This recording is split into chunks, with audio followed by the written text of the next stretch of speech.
ओम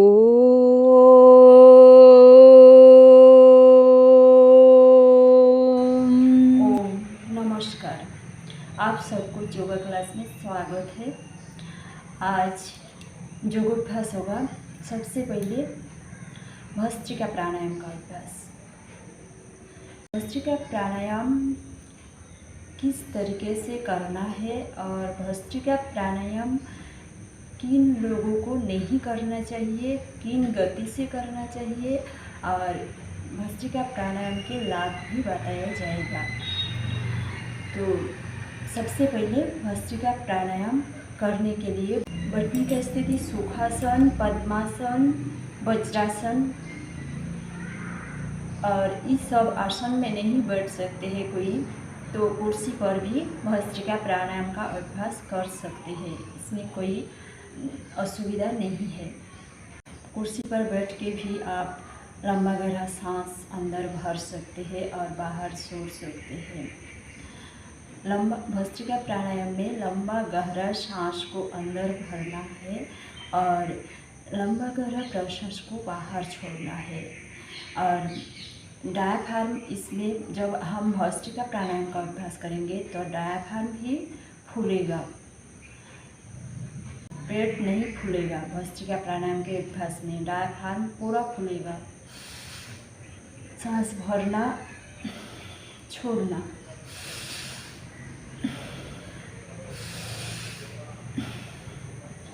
जिनको जैसे कैपेसिटी है उसी के अनुसार सांस भरा जाएगा। जैसे नॉर्मल गति है 2.5 सेकंड में सांस को अंदर भरना है और 2.5 सेकंड में ही प्रश्वास को बाहर छोड़ना है। और जिन लोगों को ज़्यादा फेफड़ों में कैपेसिटी है उन लोग आराम से 5 सेकंड में सांस को अंदर भर सकते हैं और 5 सेकंड में ही प्रश्वास को छोड़ सकते हैं। और इसमें फ़ायदा भी बहुत ज़्यादा है। ऑक्सीजन का स्तर बहुत ज़्यादा बढ़ जाता है और ऑक्सीजन का लेवल शरीर में बढ़ जाता है। और ऑक्सीजन, जब शरीर में ज़्यादा ऑक्सीजन की मात्रा होता है तो शरीर हार्मफुल जो बैक्टीरिया है उनको मारने में यूज करता है ज़्यादा ऑक्सीजन को।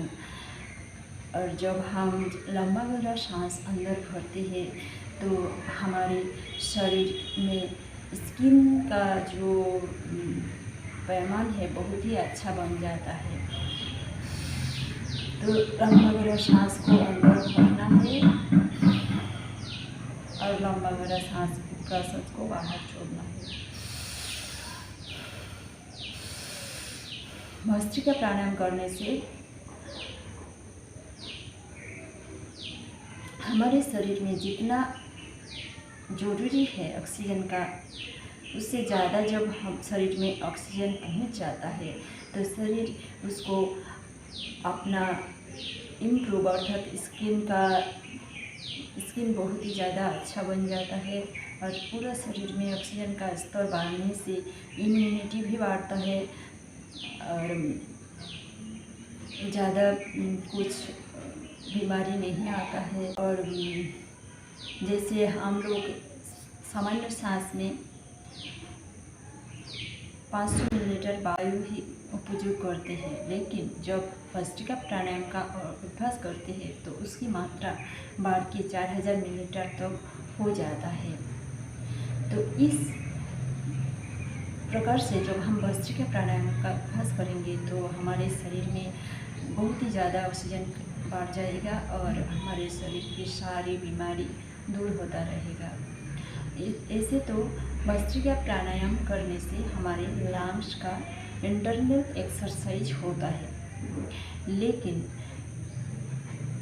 ऑक्सीजन पूरा शरीर में जाता है तो पूरा शरीर के लिए भी फायदेमंद है भस्त्रिका प्राणायाम। लंग्स में जब ज़्यादा ऑक्सीजन जाता है तो लंग्स से जुड़ी हुई सारी बीमारी भी ठीक हो जाता है। जैसे लंग्स से जुड़ी हुई बीमारियों में से आता है जैसे सर्दी जुकाम। जिनको ज़्यादा सर्दी जुकाम की प्रॉब्लम है, सर्दी जुकाम होता रहता है, वह यदि भस्त्रिका प्राणायाम का अभ्यास करें तो कुछ ही दिन, जैसे 10-12 दिन में ही दिखेगा कि धीरे धीरे सर्दी जुकाम कम होता जा रहा है और सर्दी जुकाम होगा भी नहीं।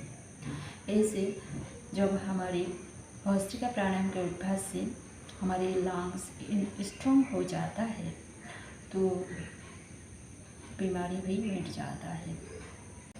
अगला जो है फायदा भस्त्रिका प्राणायाम का, भस्त्रिका प्राणायाम करने से जैसे सर्दी जुकाम तो ठीक होता ही है, उसके साथ साथ जिनको फेफड़े का कठिन रोग है जैसे अस्थमा, ब्रोंकाइटिस जैसा प्रॉब्लम भी है, उनको भी भस्त्रिका प्राणायाम के अभ्यास से लाभ बहुत ही ज़्यादा फायदा मिलता है। लेकिन इसमें कितना करना है? भस्त्रिका प्राणायाम का अभ्यास सामान्य व्यक्ति जिनको कोई बीमारी नहीं है उनको 1-2 मिनट करना ही चाहिए, और जिनको सामान्य बीमारी है उनको 5 मिनट तक भस्त्रिका प्राणायाम का अभ्यास, सर्दी जुकाम वाला 5 मिनट तक भस्त्रिका प्राणायाम का अभ्यास करें तो फायदा मिलेगा। और जिनको अस्थमा या ब्रोंकाइटिस जैसे प्रॉब्लम है उनको सुबह शाम 10-10 मिनट भस्त्रिका प्राणायाम का अभ्यास करने से बहुत ही ज़्यादा फायदा दिखने लगेगा। चलिए अभ्यास करेंगे भस्त्रिका प्राणायाम कुछ देर तक। और भस्त्रिका प्राणायाम ऐसे सामान्य गति में सब कर सकते हैं। सामान्य गति में करने में सामान्य गति या धीमी गति से भी सब कर सकते हैं, लेकिन जिनको हाई ब्लड प्रेशर का प्रॉब्लम है और हार्ट प्रॉब्लम है उनको भस्त्रिका प्राणायाम का अभ्यास, जो तीव्र गति से भस्त्रिका प्राणायाम का अभ्यास किया जाता है, उनको नहीं करना चाहिए। और स्वस्थ व्यक्ति तो जैसे भी करे कोई दिक्कत नहीं है।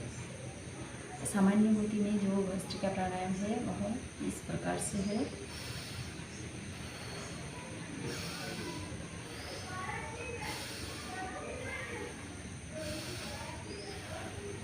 मध्यम गति में भस्त्रिका प्राणायाम कैसा है?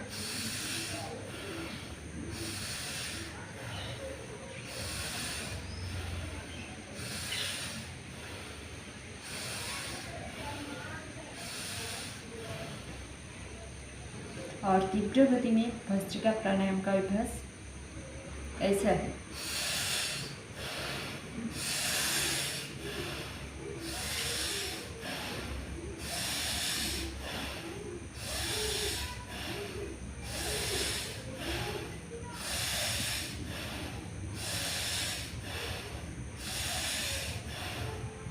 तो तीव्र गति वाला भस्त्रिका प्राणायाम हाई ब्लड प्रेशर के रोगी और हार्ट प्रॉब्लम वाला रोगी ना करे तो फायदेमंद है।